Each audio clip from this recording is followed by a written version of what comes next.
Assalamualaikum warahmatullahi wabarakatuh. Perkenalkan, nama saya Ananda Anggi, NIM 12021840557, kelas SI 4202. Di sini saya akan menjelaskan APSI tentang modul 8, yaitu transisi dari analisis ke desain menggunakan diagram interaksi. Tujuan pertama menjelaskan tujuan dan unsur-unsur model desain. Kedua, mengidentifikasi elemen-elemen penting dari diagram komunikasi UML. Ketiga, membuat tampilan diagram dengan komunikasi model desain. Keempat, mengidentifikasi elemen-elemen penting dari diagram urutan UML. Kelima, membuat diagram urutan model desain. Di sini ada peta proses. Yang pertama itu mental model stakeholder. Terus artefak memperkenalkan model desain. Model desain dibuat dari model persyaratan, yaitu use case dan model domain. Model desain digabung dengan model arsitektur untuk menghasilkan model solusi. Berikut gambarnya. Lalu ada diagram interaksi. Diagram interaksi UML itu adalah nama kolektif untuk diagram berikut. Yang pertama ada diagram urutan, yang kedua ada diagram komunikasi. Lalu yang ketiga, diagram ikhtisar interaksi. Setiap diagram interaksi UML itu digunakan untuk menunjukkan urutan interaksi yang terjadi antara objek selama yang pertama, satu atau dua skenario use case. Yang kedua, sebuah fragmen dari satu skenario use case. Lalu diagram interaksi UML itu juga dapat digunakan untuk menunjukkan urutan interaksi yang terjadi di antara keduanya. Yang pertama ada sistem dan kedua ada subsistem. Lalu membandingkan analisis dan desain. Analisis itu membantu kita memodelkan apa yang diketahui tentang proses bisnis yang harus didukung sistem. Yang pertama itu sistemnya ada use case dan model domain. Lalu desain membantu kita membuat model bagaimana sistem akan mendukung proses bisnis. Model desain itu terdiri dari yang pertama komponen batasnya atau UI, yang kedua komponen layanan, yang ketiga komponen entitas. Lalu di sini ada analisis ketahanan. Analisis ketahanan itu proses yang membantu dalam mengidentifikasi komponen desain yang akan diperlukan dalam model desain. Di sini gambar analisis ketahanan itu inputnya yang pertama kasus penggunaan, kedua skenario use case untuk use case tersebut, ketiga diagram aktivitas use case jika tersedia untuk use case tersebut, keempat model domain.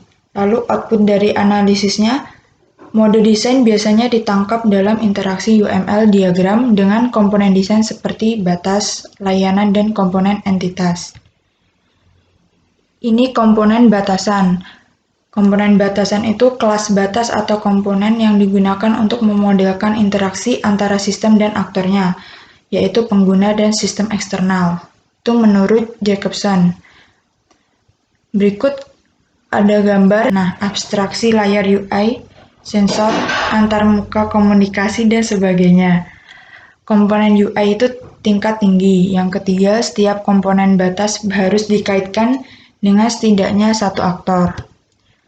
Lalu di sini ada komponen layanan.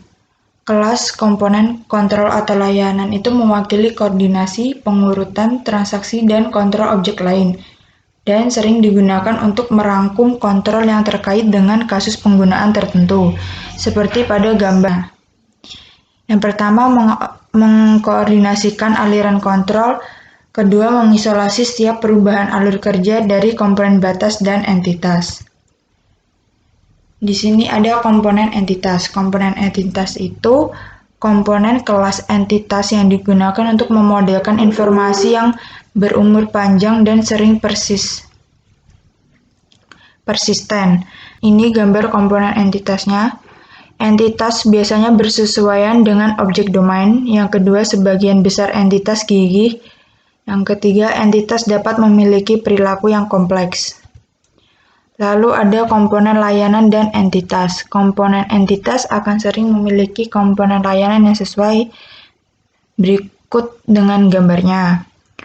Objek layanan akan sering mengontrol objek entitas yang sesuai, lalu objek layanan dapat didelegasikan ke objek layanan lain. Lalu komponen batas dan entitas. Komponen batas itu sering dapat mengambil atribut dari komponen entitasnya. Seperti pada gambar ini.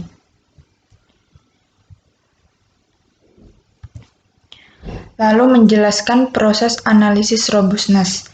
Yang pertama, pilih use case terlebih dahulu. Yang kedua, buat diagram komunikasi atau diagram urutan yang memenuhi aktivitas use case. Syaratnya yaitu identifikasi komponen desain yang mendukung kegiatan use case. Yang kedua, gambarkan hubungan antara komponen-komponen ini. Lalu yang ketiga, beri label pada asosiasi dengan pesan. Lalu syarat lainnya mengubah diagram komunikasi menjadi diagram urutan atau sebaliknya untuk tampilan alternatif atau opsional. Berikut mengidentifikasi elemen-elemen diagram komunikasi. Diagram komunikasi UML terdiri dari elemen-elemen berikut, yaitu ada node object, ada nomor sequence-nya, ada nama pesannya, parameter, lalu ada message direction-nya. Lalu di reservation service ini ada icon stereotip. Lalu di sini ini untuk membuat objek stereotipnya. Lalu di reservation number ini objek return-nya.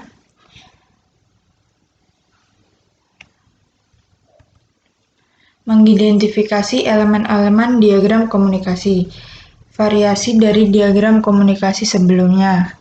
Gambarnya seperti ini. Lalu mengidentifikasi elemen-elemen diagram komunikasi. Pesan dapat menunjukkan yang pertama nama pesan dan panah arah. Panah arah itu dibagi lagi menjadi dua, panah padat dan panah terbuka. Apabila panah padat itu pesannya sinkron, tapi kalau panah terbuka itu pesannya asinkron. Lalu syarat ketiga, nomor urut yang menguraikan urutan pesan.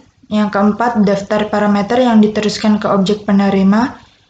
Kelima, kondisi penjaga yang menunjukkan pesan bersyarat dan parameter pengembalian. Membuat diagram komunikasi itu, pilih use case yang sesuai. Yang pertama, tempatkan aktor dalam diagram komunikasi. Kedua, analisis formulir use case atau diagram kegiatan untuk use case. Untuk setiap tindakan dalam use case itu meliputi yang A, identifikasi dan tambahkan komponen batas, B, identifikasi dan tambahkan komponen layanan, C, identifikasi dan tambahkan komponen entitas, D, identifikasi dan tambahkan interaksi lebih lanjut. Temukan metode baru, batas, layanan, dan komponen entitas. Langkah pertama, tempatkan aktor dalam diagram. Agen pemesanan. Langkah kedua, identifikasi komponen batas. Booking agen membuat permintaan kamar melewati tangga kedatangan, tangga keberangkatan, dan jenis kamar yang dipinta, seperti gambar tersebut. Berikut identifikasi komponen layanan. Objek batas reservation UI menggunakan objek reservation service untuk membuat reservasi sesuai dengan gambar. Lalu ada mengidentifikasi komponen entitas sesuai dengan gambar tersebut. Lalu ada identifikasi interaksi tambahan sesuai gambar tersebut. Lalu ada mengidentifikasi metode tambahan sesuai dengan gambarnya. Contoh diagram komunikasinya ada dua, yaitu skenario primer berhasil dan skenario sekunder gagal. Ini diagram komunikasi yang pertama, lalu ini diagram komunikasi yang kedua. Lalu ada diagram urutan. Diagram urutan itu memberikan perspektif, yang kedua dapat digunakan sebagai pengganti diagram komunikasi, lalu yang ketiga dikonversi ke diagram komunikasi dan membuktikan lebih berguna bagi pengembang, serta ada sorotan urutan waktu. Ini gambar elemen dari urutan diagram. Fragmen. Fragmen itu dapat menampilkan loop urutan, menampilkan jalur alternatif, mengizinkan dua skenario atau lebih ditambahkan pada satu diagram, dan selanjutnya. Ini adalah contoh fragmen. Contoh urutan diagram, yang pertama skenario primer berhasil, yang kedua skenario sekunder tidak berhasil, dan diagram urutan fragmennya. Lalu ini ada gambarnya. Ini urutan diagram yang kedua, fragmen ketiga. Ringkasannya, diagram interaksi digunakan untuk mengidentifikasi komponen desain yang memenuhi kasus penggunaan Dan kedua, interaksi objek dapat divisualisasikan dengan UML. Yang pertama, diagram komunikasi dan diagram urutan. Terima kasih. Nah, setelah materi yang saya sudah jelaskan tadi, di sini saya akan memberi pertanyaan, yaitu diagram komunikasi UML itu terdiri dari elemen apa saja? Untuk jawaban dari pertanyaan bisa dikirimkan melalui email saya. Terima kasih.